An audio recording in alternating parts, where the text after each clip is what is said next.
Hi guys, good morning. Mark Lamando here and welcome to our step-by-step video tutorial on how to sell your OneCoin in our trading platform. Finally, the long wait is over. Approved na po yung KYC natin. So, sa lahat ng mga naghintay, thank you for your patience po. And although hindi po natin nire-recommend na mag-sell ng coin dahil meron po tayong projected price na pwedeng mas mataas pa po siya, pero dahil nga po sa strategy natin na pwede naman po tayo talagang mag-sell and bumili ng package or mabawi yung ating capital, ito po, ginawa ko po yung video dahil alam kong excited na kayo at gigil na kayong makapag-sell ng coins. Okay, let's start. So, open po tayo ng web browser. Then, mag-login po tayo sa back office po natin. Okay? Lagay po natin yung username, password, and yung ating CAPTCHA. Then, click login. Okay? So, dito po sa aking trader account, meron po akong 124 coins. Okay? So, balikan lang po natin, no? Recap kung paano po yung proseso, kung paano tayo magbebenta. So, meron po tayong procedure. Kailangan po nating mag-comply sa KYC. So, dapat po approve po tayo. So, paano po ba yon? So, una po, yung profile main information po natin is dapat complete po yung ating details dito. User information, kailangan kompleto po. Yan. So, wala pong pat lang po, no? No blanks. And yung bank details po natin, kompleto. Save po natin. Save. Then, pag okay na po siya, balik po tayo sa profile ulit. No? Profile. Click natin yung KYC or yung Know Your Customer. Then, mag-submit po tayo ng ating documents, passport, and proof of address. So, click nyo lang po yung browse. Then, i-browse nyo po kung nasaan yung inyong file or document. So, ganun din po dito. Click yung browse, then look for your document. Then, save na po. Then, pag save po nyan, lalabas po dito pending. So, after mga 1 month, 2 months, baka sakaling approve na po kayo. Pero sa ngayon po, parang mabilis lang po yata. Ako po kasi medyo 4 months po yung hinintay ko. Pero ngayon, okay na po. So, approve na po tayo. So, next po is, ito po, no? May mga information dito na mga yung requirements na document requirements natin. So, basahin nyo na lang po yan. Kung ano po yung nandito is ito na lang po yung sundin ninyo. Okay? Pakibasa po yan. Then, pag okay na po and approve na po tayo, okay, that's the time na pwede na po tayong mag-sell, no? I-discuss ko lang po yung proseso kung paano po tayo nagkakaroon ng coins. Okay? So, once po nag-avail po tayo ng package, magkakaroon po tayo ng free token, tama?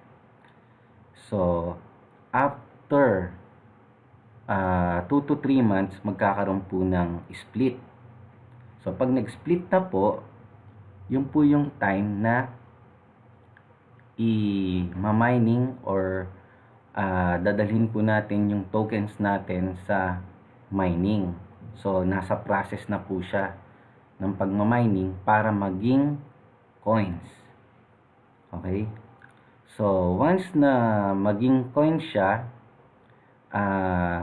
yung proseso po pala ng pag-mining, mga 2 to 3 months din po. Then, kapag coins na po siya, meron po siyang tinatawag na escrow period na usually po mga 2 to 3 months din.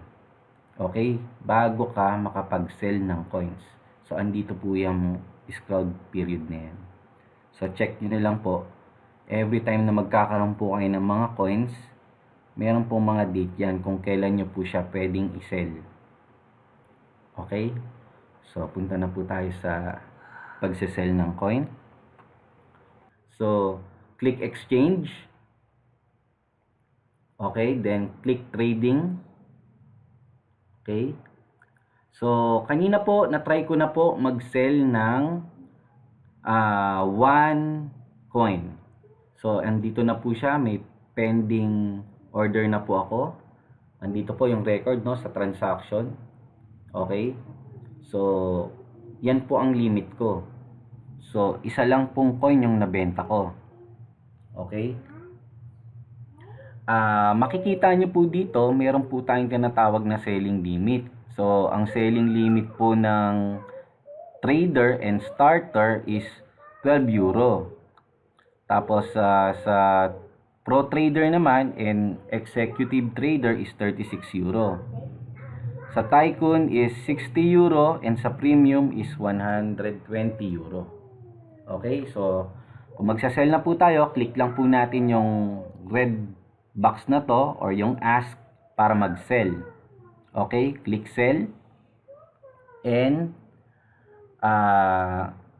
okay, dito po sa number of coins, dito po tayo maglalagay kung ilan yung coins. So, check nyo rin po kung ano na po ba yung current sell price ng 1 coin. So, sa ngayon is 4.339. Okay? So, base po dun sa selling limit natin, isabi is 12 euro. So, ilang coins ba yung pwede nating maibenta? Okay? So, ang limit natin is 12 euro. So, ilan lang yon. So, try natin. Okay. So, kasya ba ang tatlo? Okay. Hindi. So, hanggang 2 lang. Okay po. Kaya lang po, na-try ko na rin po yan kanina. Hindi po siya pumapasok na 2 coins. Okay. So, nag-i-exceed po siya. So, wait po tayo sa memo kung mag-i-increase pa po siya. So, sa ngayon is 1 lang yung pwedeng ma-sell ng starter and ng trader. Tapos sa pro trader naman and sa pro trader, sabi kanina ng partner ko, ang kaya lang i-sell is mga ilan nga ba yun? Mga 6 lang daw. So, hindi siya umabot ng 36, no? So, dapat mga at least 8 na coins. Okay? Pero, limit pa rin. So, kung pro trader ka, mga 6 coins lang po yung pwede mong ma-sell. Okay? So, kayo po, i-try nyo po kung papasok, di ba? Para masubukan nyo. So, then, kapag okay na po, kung ilan yung coins na kailangan nyong i-sell, lagyan na po natin ng transaction password natin. Okay? Okay, then click place order. Then, okay na po yun. Okay? So, kung hindi pa po kayo nag-i-exceed, pag click nyo po yan, lalabas dapat po dyan is ito, sell 1 coin. Okay? Huwag nyo pong pindutin yung create coin save kasi parang malalak yung inyong coins nyan. So, dito lang po muna tayo kung magbebenta po tayo. Okay? So, yan po. Nag-exceed na po ako kasi nag-sell na po ako kanina. Okay? So, hanggang 1 coin lang po yung pwede kong ibenta. Pero kung hindi pa po, sasabihin lang po dyan, successful na po. Okay? So, yun lang po. Ganun lang po kasimple mag-sell ng coins. Okay? Kung may question po kayo, please PM na lang po sa akin.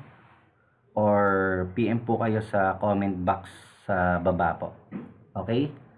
So, congratulations po sa ating lahat. Approve na po yung ating KYC. Okay? Salamat.